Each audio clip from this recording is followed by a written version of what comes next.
Halo,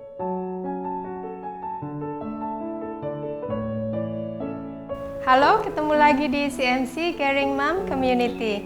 Lagi-lagi channel ini buat ngobrolin semua hal dan tentu berbagi solusi. Sahabat CMC, apa kabar? Sehat tentunya, alhamdulillah. Hari ini agak berbeda ya. Formasinya menjadi 3. Ini saking antusiasnya kita untuk berbagi tips dengan beliau yang kayaknya nggak habis-habis deh kalau digali. Apapun hal-hal yang bisa menjadi manfaat bagi kita bersama. Pagi Mbak Hera. Pagi. Pagi Bude. Pagi. Iya, aku dulu yang bertanya, oke? Kita berebut bertanya. Masih dengan tema besar kita membangun ketahanan keluarga dan bagaimana berbagi peran dalam rangka memperingati Hari Kartini tahun 2021. Saya akan pertama kali menggunakan kesempatan bertanya. Mbak Hera, kita melihat Mbak Hera ini sosok Kartini di era milenial.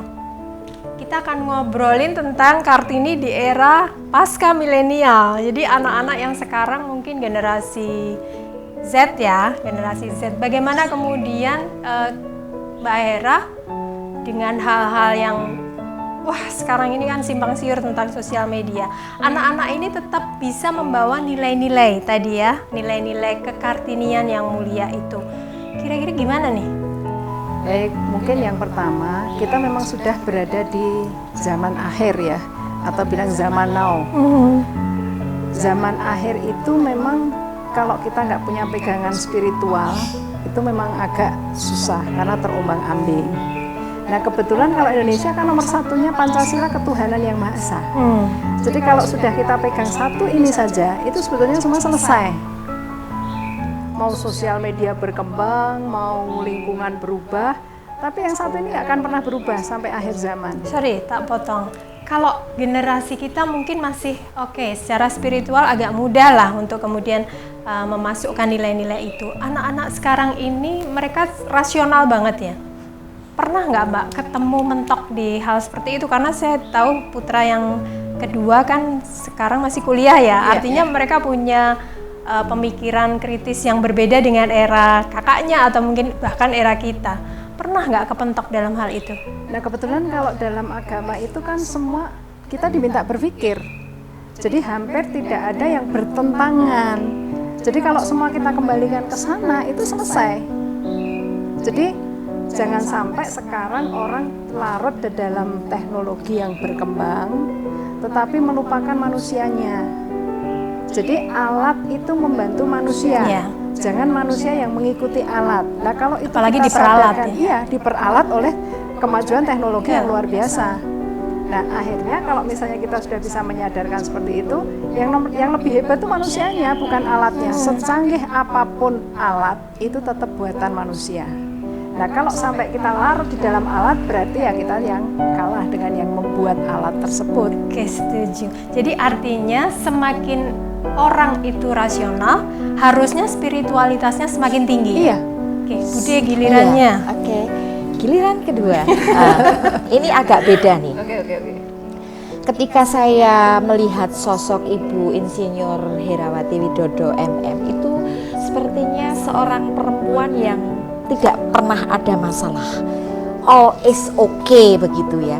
Tetapi sejatinya saya nggak tahu apakah ini secara khusus nih dalam hal pengasuhan putra-putri ini apakah pernah merasakan kesulitan dan bahasanya Mom Apri tadi mentok sampai iki bagaimana ya mengatasinya gitu. Oke. Contoh nih, monggo. Ya, baik, terima kasih. Kebetulan setiap hari itu ada masalah. Bukan berarti tidak ada masalah. Tetapi masalah itu berat, besar, atau masalah itu kecil, ringan. Orang yang merasa tidak punya masalah itu entah masalah sebesarnya, merasa tidak punya masalah. Jadi justru saya itu tiap hari ada masalah. Ya, jadi artinya, masalah ini masalah yang biasa, masalah yang pengaruhnya hanya sekilas, yang nanti juga hilang sendiri, atau ini masalah yang berat. Nah kalau yang masalah berat memang harus kita urus, tetapi kalau yang sering terjadi itu justru masalah yang kecil-kecil. persoalan-persoalan kecil. Nah, kalau itu tidak kita anggap masalah, ya udah langsung kita solusi. Jadi artinya setiap orang punya masalah. Saya tidak mengatakan saya tidak punya masalah. Justru saya sering punya masalah sehingga saya berpikir untuk bertindak. Saya berpikir untuk menyelesaikan masalah itu. Dan makin kesini, itu masalah bukan makin sedikit, makin banyak. Tetapi mana yang bisa diselesaikan oleh mereka dan mana yang kita harus ikut berperan. Nah, sehingga tidak semua masalah anak juga kita ikut merasa susah, masalah bapak kita ikut susah. Saya tidak mau mewakili merasakan susah mereka. Yang susah ya biar mereka, tetapi kita bantu solusi aja. Ya, jadi kalau kita sudah seperti itu tuh akhirnya, loh ini bukan masalah saya kok, saya diminta susah ya nggak mau gitu. Sehingga saya tidak mau terjebak untuk anaknya susah kita ikut susah, bapaknya susah ikut susah, saya nggak mau. Termasuk mereka senang juga saya ikut senang, saya juga tidak harus seperti itu.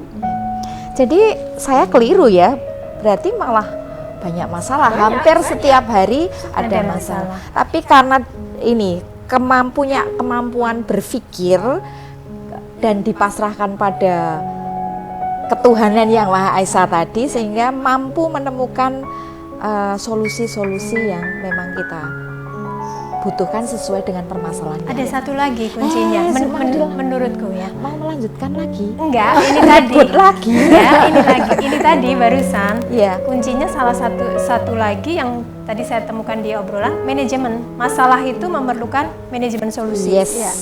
Iya kan?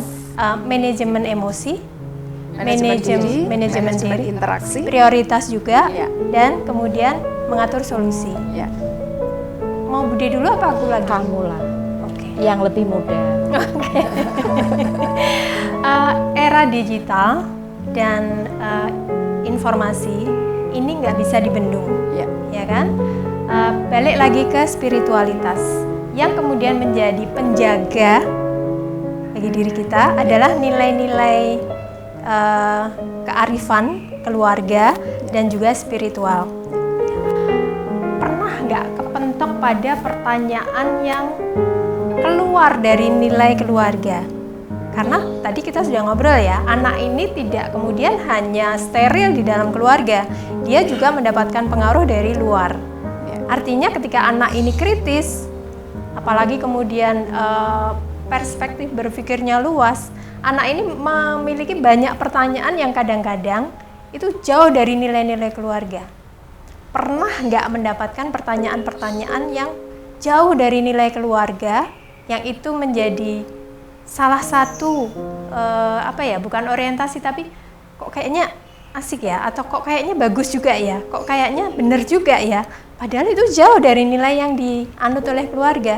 Dan kemudian gimana solusinya? Baik, biasanya kita akan diskusi ya, dapat informasi itu dari mana, mana yang dianggap bagus dan mana yang tidak dianggap bagus. Jadi pada saat kita ada kepentok masalah, itu kita diskusi.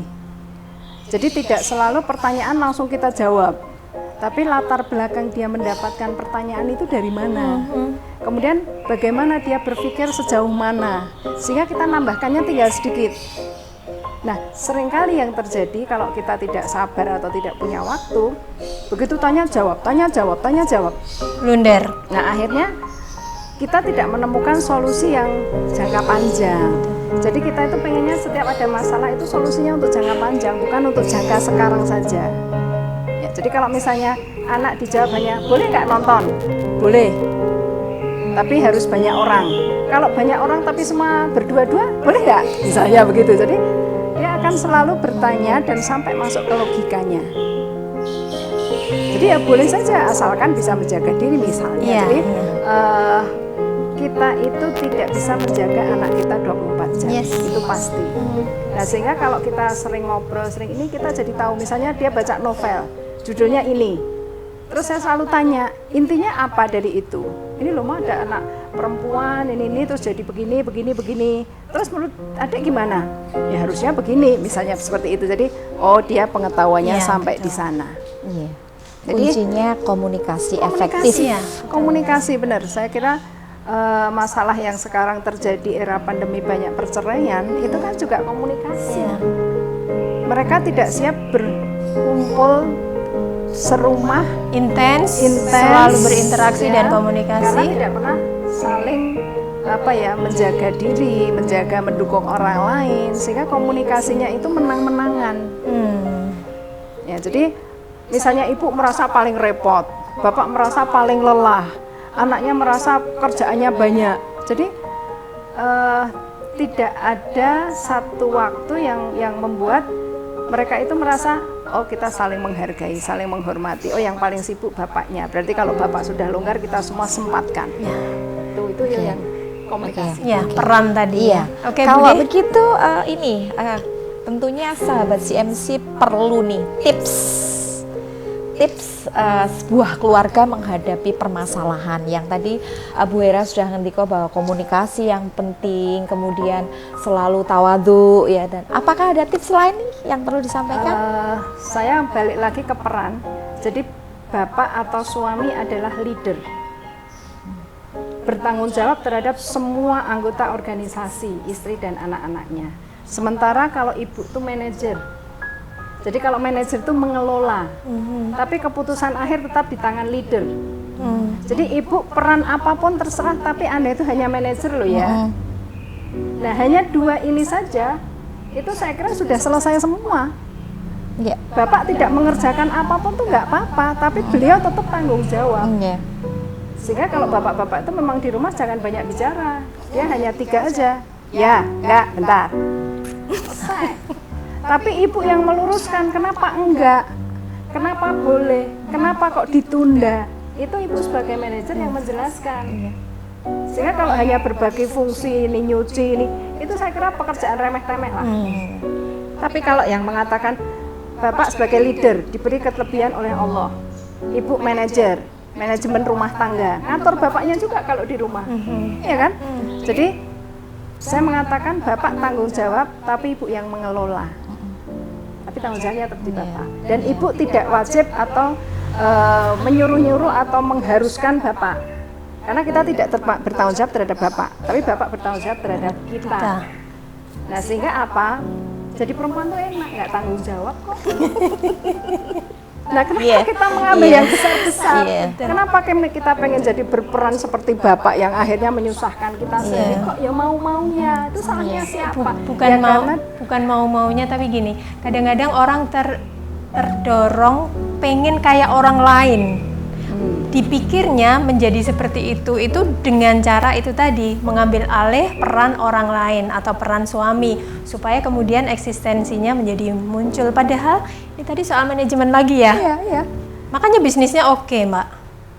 Ya jadi semua yang bisa, kalau manajemen kan bisa membagikan pekerjaan ke orang lain, memberi kepercayaan ke orang lain. Sehingga saya selalu bilang ke tim saya juga, yang Anda bisa saja. Yang Anda nggak bisa, boleh bertanya. Tapi jangan mewakilkan atau kita mewakili pekerjaan mereka. Ya, sehingga mereka hanya butuh bertanya yang mereka tidak bisa saja. Tapi yang lainnya saya percaya. Percaya pun juga perlu dicek sehingga mereka laporan. Begitupun dengan anak ya Mbak. Percaya itu penting. Oh iya. Sehingga saya selalu bertanya, pergi sama siapa? Temennya. Oh ya jelas nggak mungkin sama musuh. Tapi maksudnya temen tuh siapa gitu kan misalnya. Jadi mereka akan cerita, dan kalau misalnya kita nggak bisa mengulik ya antar mereka. Saya bilang adiknya dijaga, nanti bilang adik kakaknya dijaga. Iya. Jadi kadang-kadang ibunya itu udah toh mama itu nggak usah ikut ribut, kalau memang nggak mau dengerin kita ribut ya mama yang pindah aja katanya gitu ya. Artinya memang kadang-kadang komunikasi antar mereka kan sejajar. Nah kapan kita berempat itu sejajar itu juga penting. Jadi komunikasi kan tidak harus formal ya, bapaknya di sini, ibunya di sini, anaknya di sini, kan enggak. Kadang-kadang kan kita sejajar. Jadi kalau dulu ada kebun usuk gudel, kalau sekarang biasa Bu, ibu-ibu tanya tentang IT ke anaknya itu kan hal yang sangat biasa, karena memang ya nggak mungkin kita menguasai semua. Sehingga saya selalu bilang kalau yang untuk isi konten mungkin saya bisa, tapi kalau yang teknis-teknis saya memang nggak mungkin belajar. Dan kalaupun belajar ya secukupnya yang saya perlukan. Itu mungkin yang leader sama manajer ini Bu, yang menurut saya berbagi perannya itu peran leader dan peran manajer. Satunya matahari, satunya bulan. Bulan hanya boleh keluar kalau matahari sudah nggak ada, supaya tidak matahari kembar.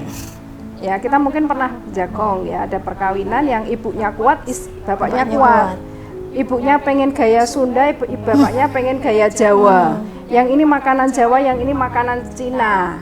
Akhirnya konsep perkawinannya nggak jelas. Dan itu EO yang paling mungkin yang pernah ngalami ini maunya makanannya Cina tapi kok bajunya Jawa.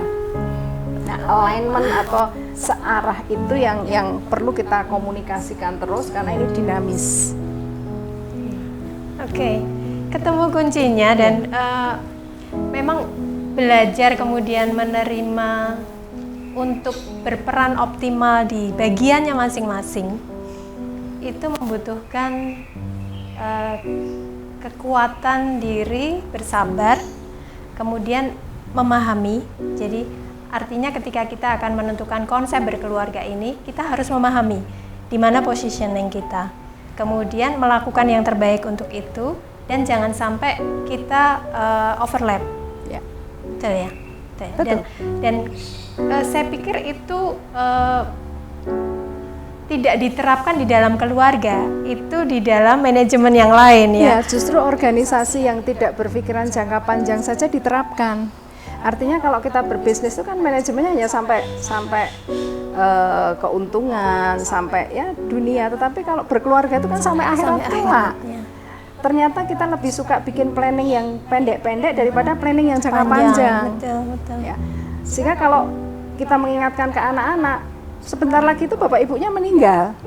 Ya, sehingga sudah nggak ada siapa-siapa dan kita terserah nanti mau apa. Tapi kita kan punya keinginan anak-anak itu harus lebih baik dari orang tuanya, harus ini itu kan kita sampaikan. Tetapi intinya selalu kita katakan bahwa ya kita nggak tahu siapa yang meninggal duluan. Tetapi kan kita nggak selalu bagus seperti ini, kita berempat kompak terus kemana-mana kayaknya enak semua gitu kan. Ya nanti kalau tiba-tiba terjadi sesuatu atau tambah anggota baru yang itu kan kewajiban kita mengingatkan pada anak-anak kita. Ya. Banyak tips sebenarnya yang beliau sampaikan untuk CMC bertepatan dengan Hari Kartini tahun ini. Iya, betul. Tapi nampaknya kita lagi-lagi kehabisan waktu ya. Iya, betul. Beliau ini selalu masih pengen lagi tentang hal lain lagi. Iya, dan sahabat CMC perlu kita banyak ngobrol dengan beliau agar betul-betul rumah tangga yang kita bangun berlandaskan fondasi yang benar-benar kuat. Ya, terima kasih Mbak Hera. Bude, akhirnya kita berhenti dalam kompetisi perebutan pertanyaan dan saya akan menggarisbawahi tentang kalau kita meninggal ya sudah itu bagiannya anak-anak yang melanjutkan, tapi bagian kita adalah kewajiban atau ikhtiar untuk meninggalkan mereka dan memastikan dalam keadaan yang kuat, cukup dan siap dan kuat. Itu adalah sesuatu yang nggak boleh dikesampingkan. Itu yang utama. Oke, sahabat CMC, aduh ini udah rasanya pengen terus dan terus, tapi kita kembali dibatasi oleh waktu. Kita akan bertemu lagi dalam topik yang berbeda lagi dengan Mbak Hera dan juga dengan narasumber yang hebat lainnya lagi. Jangan lupa untuk like, subscribe, dan komen. Satu lagi, tekan tombol lonceng. Salam untuk keluarga, peluk erat untuk anak-anak, dan sampai jumpa.